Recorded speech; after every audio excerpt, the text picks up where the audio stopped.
हमारा पहला टॉपिक था एसक्यूएल इन्वायरमेंट्स क्या होते हैं।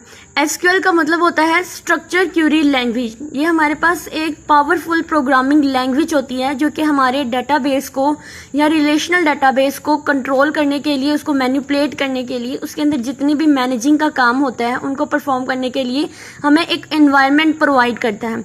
अब एसक्यूएल एनवायरनमेंट के अंदर सम इम्पोर्टेंट कॉन्सेप्ट आ जाते हैं, जिसमें आ जाता है हमारा डेटाबेस मैनेजमेंट सिस्टम यानी डीबीएमएस। उसके बाद हमारी डेटाबेस क्या होती है। नेक्स्ट हमारे पास जो इम्पोर्टेंट टॉपिक आते हैं इसके अंदर अब हमारे पास आ जाते हैं टेबल। उसके बाद हमारे पास आ जाते हैं स्कीमास, यानी कि हम लोगों ने कोई ना कोई स्ट्रक्चर देना होता है अपने एसक्यूएल या डेटाबेस स्ट्रक्चर को। उसके बाद इसको परफॉर्म करने के लिए इसके अंदर एसक्यूएल की कुछ स्टेटमेंट्स आ जाती हैं, जैसा कि हमारे पास आ जाती हैं कुछ सिलेक्ट स्टेटमेंट्स होती हैं। हमने डाटा को या रिकॉर्ड्स को किस तरह से ऐड करना है, अपडेट करना है, डिलीट करना है, मॉडिफाई करना है, ऑल्टर करना है, फिर हम अपने डेटाबेस को ड्रॉप करना है, ये सारी की सारी इस एसक्यूएल स्टेटमेंट्स के अंदर आ जाती हैं। और ये सारे की कॉन्सेप्ट जो होते हैं ये हमारे एसक्यूएल एनवायरनमेंट के अंदर आ जाते हैं। अब एसक्यूएल एनवायरनमेंट को हम लोग सिंपल एक लाइब्रेरी की एग्जांपल से समझते हैं। लाइब्रेरी एग्जाम्पल से कैसे होगा कि हमारे पास समझ लीजिए कि पूरी की पूरी जो लाइब्रेरी है वो हमारे पास एसक्यूएल एनवायरनमेंट है एक। अब इस एनवायरनमेंट के अंदर इसको कंट्रोल करने के लिए, इसको मैनेज करने के लिए हमारे पास जो है वो एक मैनेजर होता है, या आप कह सकते हैं कि ये हमारे पास इसको मैनेज करने के लिए डीबीएमएस होता है। ठीक है, अब एक लाइब्रेरी है, उसके अंदर हजारों किताबें होती हैं और हर किताब जो होती है वो एक अलग अलग शेल्फ पे पड़ी होती है और हर किताब का एक अपना नाम होता है उसके अंदर, यानी हर किताब के अंदर डिफरेंट किस्म की इंफॉर्मेशन होती है और ये इंफॉर्मेशन जो होती है अलग अलग होती है। कौन कौन सी हो सकती है, मसलन किताब का टाइटल अलग हो सकता है, उसके ऑथर का नेम अलग हो सकता है, उसके बाद उसकी जो पब्लिश डेट होती है और उसके जितने भी टोटल पेजेस हो सकते हैं वो एक दूसरे से डिफरेंस हो सकते हैं। तो एसक्यूएल एनवायरनमेंट को हम लोग लाइब्रेरी से एग्जांपल देंगे। इसमें क्या होता है कि हमारे पास एक लाइब्रेरी है, इसके अंदर हजारों की तादाद में किताबें हैं और हर किताब जो है वो एक अलग अलग शेल्फ पे पड़ी हुई है। शेल्फ पे पड़ी हुई है मतलब शेल्फ को हम कह सकते हैं कि एक टेबल है। ठीक है, उसके बाद हर किताब जो होती है उस टेबल के अंदर जो है हर किताब का नाम एक रो होती है और हर किताब में अलग अलग इन्फॉर्मेशन है। और ये इन्फॉर्मेशन कैसी हो सकती है, किताब का टाइटल हो सकता है, ऑथर का नाम हो सकता है, पब्लिश डेट हो सकती है और उसके जितने भी टोटल पेजेस हो सकते हैं वो हो सकते हैं। ठीक है, उसके बाद हम लोगों ने इसके की पॉइंट्स हैं, इनको एक्सप्लेन करते हैं। सबसे पहले आ जाता है हमारे पास डेटाबेस मैनेजमेंट सिस्टम। अब हम उसको अगर लाइब्रेरी एग्जांपल के साथ कंटेन करें या इसके साथ इसको हम कंपेयर करें तो ये वो सिस्टम है जो लाइब्रेरी को मैनेज करता है। जैसे एक लाइब्रेरियन होता है वो किताबों को ऑर्गेनाइज करता है, वैसे ही डीबीएमएस होती है ये डेटाबेस को ऑर्गेनाइज करती है। उसके बाद अगर हम लोग डेटाबेस की एग्जांपल लें तो इसी लाइब्रेरी से, चूंकि हमने एग्जांपल ही लाइब्रेरी चूज की है, इसको हमने पढ़ लिया कि ये क्या है, ये लाइब्रेरियन की तरह ही होता है जो किताबों को ऑर्गेनाइज करता है। और इसी तरह डीबीएमएस एसक्यूएल के अंदर क्या करता है, हमारी डेटाबेस को ऑर्गेनाइज करने का काम करता है। अब डेटाबेस क्या है, डेटाबेस ये वो लाइब्रेरी है जिसमें सारी किताबें रखी गई हैं। ये डीबीएमएस जो है ये हमारे पास आप कह सकते हैं लाइब्रेरियन है, यानी वो आदमी है या वो कंट्रोलर है जो लाइब्रेरी को कंट्रोल करता है। अब ये जो लाइब्रेरी है ये हमारे पास डेटाबेस है, इसके अंदर किताबें जो है वो ऑर्गेनाइज फॉर्म में पड़ी हुई हैं। वैसे ही डेटाबेस डीबीएमएस होता है ये डेटाबेस को ऑर्गेनाइज करता है। ठीक है, फिर हर डेटाबेस की कलेक्शन जो होती है वो अलग है, जिसमें रिलेटेड डाटा जो है वो स्टोर्ड होता है। हम लोगों ने डेटाबेस की जो डेफिनेशन पढ़ी थी उसमें ही होता है कि रिलेटेड डाटा को स्टोर करने के काम आता है। डेटाबेस की अगर हम लोग एग्जांपल को इसकी जो डेफिनेशन है उसको समझे तो वो क्या है, हमारे पास database is a structured collection of a data.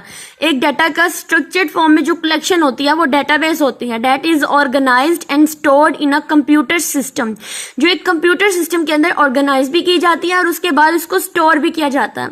It can store various type of data including text, numbers, multimedia and more, यानी डिफरेंट टाइप्स की हमारे पास डाटा इसके अंदर स्टोर हो सकते हैं। जैसे लाइब्रेरी के अंदर हमारे पास डिफरेंट किताबें हो सकती हैं, हो सकता है वो किताब मैथ की स्टोर हो, डिफरेंट अदर प्लेस पे हमारे पास नंबर्स की बुक हो, उसके बाद मल्टीमीडिया की हो, उसके बाद उर्दू की हो, इंग्लिश की। इसी तरह हमारे पास जो हमारे डेटाबेस है वो वेरियस टाइप का जो डाटा होता है उसको स्टोर करने के लिए, उसको ऑर्गेनाइज करने के लिए यूज किया जाता है। उसके बाद डेटाबेस क्या होता है, database are design to be efficient, reliable and scalable, यानी इसके जो डिजाइन होते हैं वो बहुत ही एफिशिएंट वे से, बहुत ही रिलायबली जो होता है इसको डिजाइन किया जाता है। उसके बाद हम लोग इसको अगर नेक्स्ट डिस्कस करें तो नेक्स्ट टॉपिक आ जाता है टेबल्स। अब हमने लाइब्रेरी में पढ़ा कि हमारे पास जो है वो डाटा जो है वो टेबल्स के ऊपर यानी शेल्फ के ऊपर जो है वो स्टोर हुआ है। सारी की सारी किताबें जो होती हैं हमारी शेल्फ के ऊपर, यानी हर शेल्फ एक टेबल है। जैसे हर शेल्फ पे कुछ किताबें रखी होती हैं वैसे ही हर टेबल में कुछ रोज होती हैं। हर रो को यूनिक बुक्स जो होती हैं वो रिप्रेजेंट करता है और हर कॉलम उस किताब की खास इंफॉर्मेशन जो होती है, जैसे कि टाइटल हो गया, ऑथर हो गया या कोई नाम हो गया, उसको रिप्रेजेंट करता है। ठीक है। और इसी तरह टेबल्स को अगर हम लोग एसक्यूएल के अंदर पढ़ें तो टेबल्स की हम लोग कैसे डेफिनेशन जो है उसको पढ़ सकते हैं कि in a relational database data is organized into tables.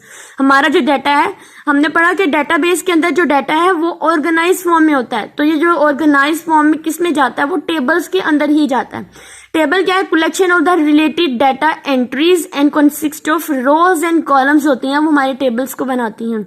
Each column in a table represent a specific data attributes. जो हमारी एट्रीब्यूट्स होती हैं स्पेसिफिक डाटा की, वो हमारे कॉलम्स रिप्रेजेंट करते हैं टेबल के अंदर।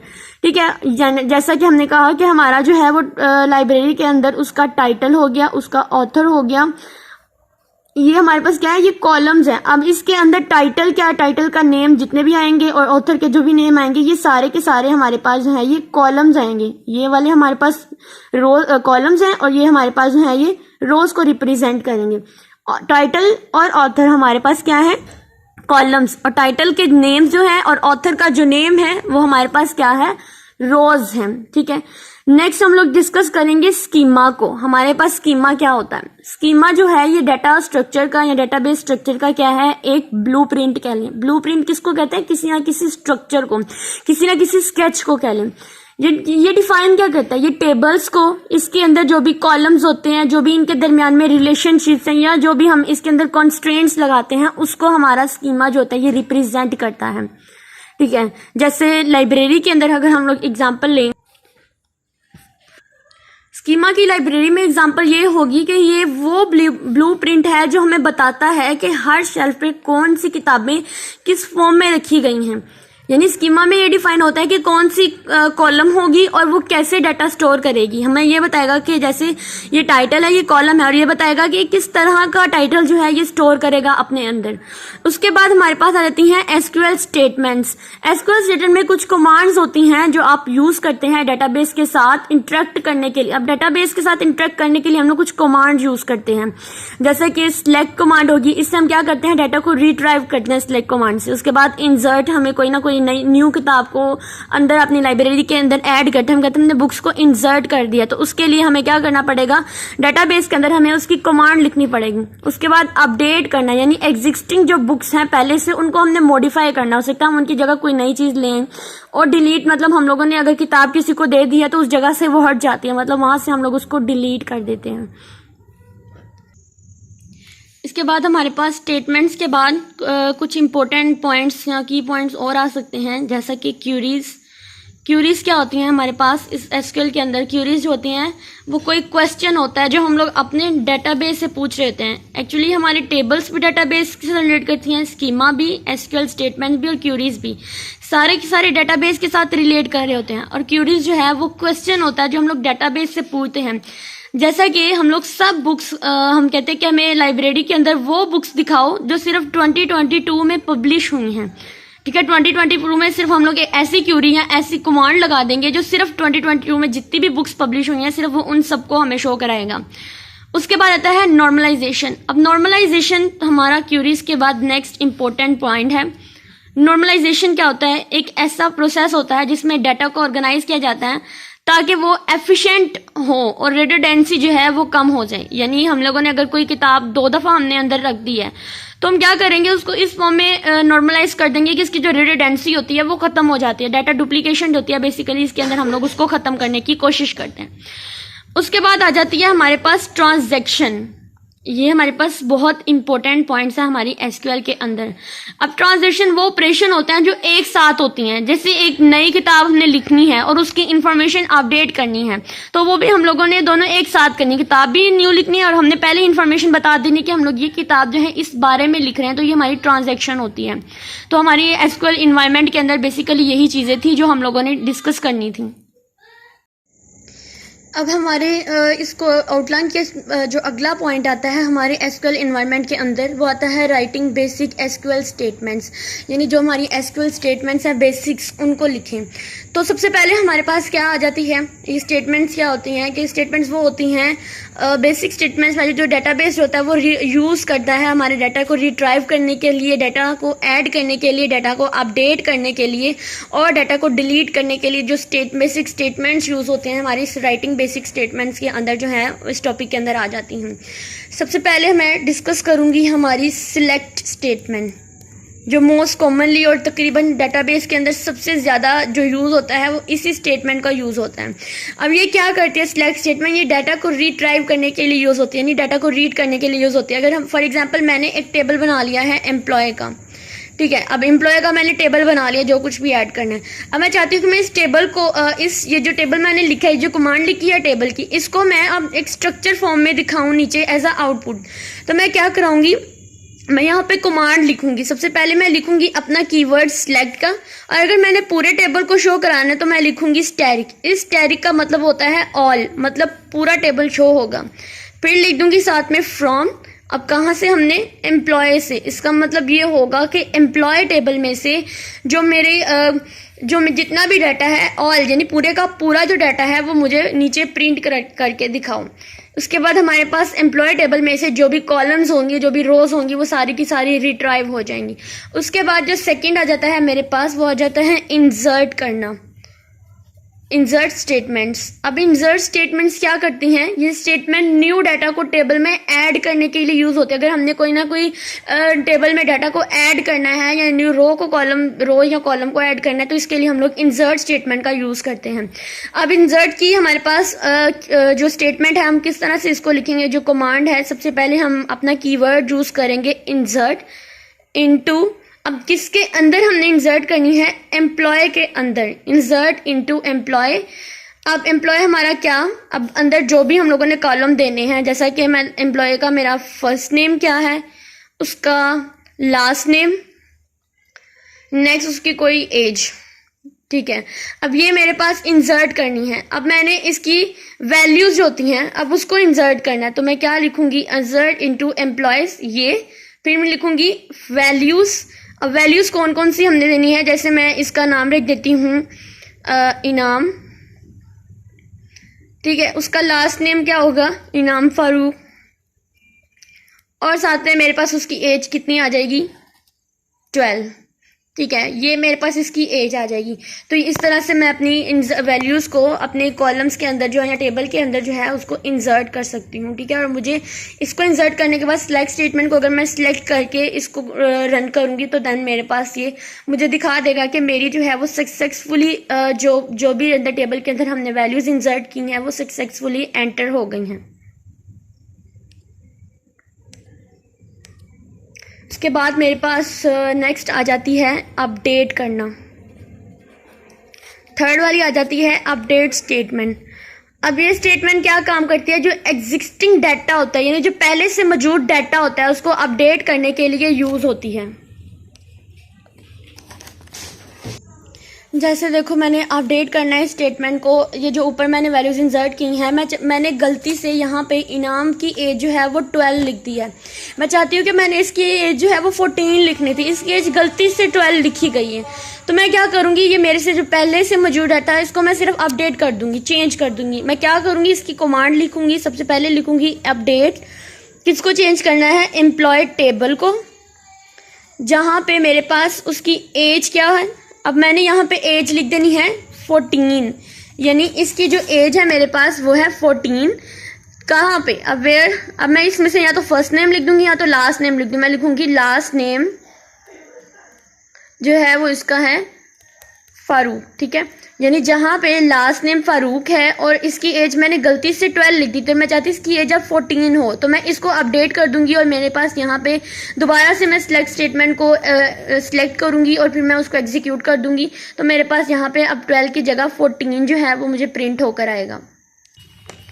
नेक्स्ट मेरे पास इसकी 4 वाली जो इम्पोर्टेंट स्टेटमेंट आ जाती है वो आ जाती है डिलीट स्टेटमेंट। अब मैं चाहती हूँ कि मैंने ये जो लिखा है ना, मैं इसको डिलीट कर दूँ। तो मैं क्या करूंगी, सबसे पहले मैं इसका कीवर्ड लिखूंगी डिलीट। अब हमारे पास एसक्यूएल का सबसे बड़ा बेनिफिट ये है कि ये कोई प्रोग्रामिंग लैंग्वेज है, लेकिन ये वो वाली प्रोग्रामिंग नहीं है जिसके अंदर हम लोग कोडिंग करते हैं। ये सिंपल इंग्लिश वर्ड लैंग्वेज है, यानी इसके अंदर हम लोग सिर्फ इंग्लिश जैसे वर्ड ही लिखते हैं। अब देखो मैंने इंसर्ट करना है, तो मैं पीछे उसकी सबसे पहली कमांड ही मैंने लिख दी है इंसर्ट। अब मैंने इसमें डिलीट करना है, तो मैं लिख दूंगी डिलीट कीवर्ड लिखूंगी। अब मैंने डिलीट कहाँ से करना है, अब मैंने इसको डिलीट करना है एम्प्लॉय टेबल से, तो मैं लिखूंगी डिलीट फ्रॉम एम्प्लॉय, क्योंकि मेरे टेबल का नाम था एम्प्लॉय। आप यहाँ पे अपनी मर्जी से कोई भी टेबल रख सकते हैं। तो एम्प्लॉय, अब मैं क्या कहूंगी कि वेयर, अब यहाँ पे ये वेयर क्लास जो मुझे बताता है कि मैंने इस रो को डिलीट करना है जिसका लास्ट नेम जो है वो मेरे पास वो जो गिवन होगा वो है, ठीक है। Where last name is equal to, ठीक है। अब ये लास्ट नेम जो है, अब ये जहां पर भी आएगा उसको डिलीट कर, ठीक है। अब नेक्स्ट हमारे पास आ जाता है 5 पॉइंट पे अगर हम बात करें तो हम यहाँ पे हर एक के अंदर जो है ये वेयर यूज कर रहे हैं, तो हम इसको बोलते हैं वेयर क्लॉज। अब वेयर क्लॉज क्या होती है, ये डाटा को बेसिकली फिल्टर करता है। हमारा जो भी डाटा होता है स्पेसिफिक कंडीशन की बेस पे डाटा को फिल्टर करके हमें जो भी रिट्राइवल वैल्यूज होती हैं वो प्रोवाइड करता है। फॉर एग्जाम्पल अगर मैं लिखूं सिलेक्ट फ्रॉम एम्प्लॉय, अब इस टेबल जो एम्प्लॉय है इसमें से पूरा को डाटा को सिलेक्ट करो। अब किस डाटा को सिलेक्ट करना है, वेयर मेरे पास जो एज है वो 14 है, जहां पे मेरे पास एज 14 है वो वाला पूरी की पूरी लाइन मुझे प्रिंट करा दो। तो जहां पे 14 एज होगी सिर्फ वो उसी लाइन को ही मुझे आउटपुट में देगा, बाकियों को आउटपुट में नहीं देगा। या जितनी भी कॉलम्स के अंदर या रो के अंदर 14 है सिर्फ वो उसी को ही मेरे पास जो है वो रिट्राइव करके देगा, ठीक है। उसके बाद आ जाता है हमारे पास 6 पॉइंट पे order by clause. Order by clause, order का मतलब क्या होता है कि किसी ना किसी अरेंजमेंट में लिखना, किसी ना किसी ऑर्डर में लिखना। ऑर्डर हमारे पास तकरीबन 2 तरह के होते हैं, एक होता है असेंडिंग ऑर्डर और एक होता है डिसेंडिंग ऑर्डर। अब ये क्या करते हैं, डाटा को स्पेसिफिक कॉलम की बेसिस पर सॉर्ट करने के लिए यूज होते हैं। बेसिकली सॉर्ट करने के लिए, सॉर्ट का मतलब होता है कि देखो तरतीब देना, किसी ना किसी चीज को अरेंज करना होता है। तो अगर मैं चाहती हूँ कि मेरे पास जो है ये मेरा लास्ट नेम जो है वो असेंडिंग ऑर्डर में आ जाए, तो मैं क्या लिखूंगी, अब मैंने इन सब के लिए सिलेक्ट स्टेटमेंट ही यूज करनी है, क्योंकि मुझे इन सब के लिए जो है वो डाटा को रिट्राइव ही करना है। तो मैं सिर्फ सिलेक्ट स्टेटमेंट ही बेसिकली यूज करूंगी। अगर डाटा को गेट करने का कहेंगे, इनपुट करने का, आउटपुट दिखाने का कहेंगे, तो हम लोग सिलेक्ट ही यूज करेंगे, सिलेक्ट फ्रॉम एम्प्लॉय। अब यहाँ पे मैं लिखूंगी ऑर्डर बाय, अब किसको मैं यहाँ पे लास्ट नेम को ही लेके चल रही हूँ, तो लास्ट नेम और साथ में असेंडिंग के लिए कीवर्ड लिख दूंगी ASC, यानी कि मुझे असेंडिंग ऑर्डर में जो है वो लास्ट नेम जो है वो प्रिंट करके देगा सबके। एम्प्लॉय टेबल के अंदर जितने भी लास्ट नेम है उन सबको असेंडिंग ऑर्डर्स में देगा, और जब लास्ट नेम असेंडिंग ऑर्डर में आएगा तो साथ साथ जो हमारे फर्स्ट नेम होता है हमारा पूरा का पूरा टेबल जो है वो असेंडिंग ऑर्डर में ही चले जाता है, ठीक है। ये हमारे पास कुछ बेसिक एसक्यूएल स्टेटमेंट थी, उनकी एग्जांपल्स थी, और ये वाली मोस्टली मैंने इसलिए बताई हैं पहले क्योंकि हर एक के अंदर जो होते हैं मोस्टली यही यूज की जाती हैं। तो उसके बाद हम लोग अपना नेक्स्ट जो पॉइंट देखें तो वो हमारे पास सिलेक्ट स्टेटमेंट ही है। तो सिलेक्ट स्टेटमेंट को हम लोग ऑलरेडी कर चुके हैं, बस इसके अंदर हम लोगों ने वही पढ़ना था। फ्रॉम क्या होता है, फ्रॉम का मतलब होता है कि हमने किस टेबल से लेना है। फिर इसके अंदर सिलेक्ट स्टेटमेंट के अंदर ही हम लोगों ने वेयर को डिस्कस करना था कि वेयर क्या होता है, ये हमें बताता है स्पेसिफिक कंडीशन की बेस पर डाटा को फिल्टर करके हमें रिट्राइवल वैल्यू जो होती है वो प्रोवाइड करता है। तो उसके बाद ऑर्डर बाय क्लास ये भी सिलेक्ट स्टेटमेंट का ही पार्ट था हमारे पास। उसके बाद आ जाती है लिमिट क्लॉज क्या होती है। तो लिमिट क्लॉज बेसिकली जैसे हमने ऑर्डर बाय क्लास लिख दिया सिंपल, इसकी जगह हम लोग लिमिट लिख देंगे। लिमिट कितनी होनी चाहिए, जितने भी नंबर्स हैं उनमें सबकी लिमिट जो होती है वो तकरीबन 10 तक होनी चाहिए, 20 तक होनी चाहिए, अपनी मर्जी से होते हैं। अब इसी के अंदर जो है हमारी एग्रीगेट फंक्शंस भी आ जाते हैं सिलेक्ट स्टेटमेंट के अंदर। एग्रीगेट फंक्शंस का यूज कर सकते हैं जो कि हमारे पास कुछ फंक्शन परफॉर्म करते हैं, जैसे कि सम हो गया, काउंट हो गया, एवरेज हो गया, मैक्स हो गया, मिन हो गया, ये सारे के सारे हमारे एग्रीगेट फंक्शंस के अंदर आते हैं। तो ये हमारे एग्रीगेट फंक्शन हमारे सिलेक्ट स्टेटमेंट के साथ ही यूज होते हैं, इसलिए ठीक है हम लोग एग्रीगेट फंक्शन को अपने सिलेक्ट स्टेटमेंट के अंदर यूज करते हैं। इस पर हम लोग डिटेल से बात करेंगे नेक्स्ट में।